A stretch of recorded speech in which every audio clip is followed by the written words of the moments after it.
আসসালামু আলাইকুম প্রিয় ভিউয়ার্স। আমি একটা ফ্ল্যাট ভিজিট করার জন্য আসলাম মিরপুর 10 নম্বর গোল চত্বরের পাশেই 14.5 কাঠা ভবনের উপরে নির্মিত 7 ইউনিটের ফ্ল্যাট।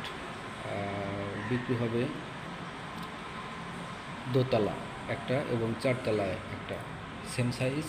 আমি ভিডিওটা আপনাদেরকে দেখানোর চেষ্টা করছি। এটার হ্যান্ড ওভার হলো ডিসেম্বর 21। এটা হলো এন্ট্রি, এটা হলো মেন দরজা। মেন দরজা থেকে আমি ভিতরে ঢুকলাম। ঢুকে আমি এদিক থেকে দেখাচ্ছি, এগুলা অন্য বাসার সরঞ্জাম রেখে দিছে। এটা ড্রয়িং কাম ডাইনিং স্পেস, অনেক বড় পরিসরে। আর এটা হাতের বাম পাশে একটা গেস্ট বেড। আমি গেস্ট বেডটার ভিতরে যাচ্ছি।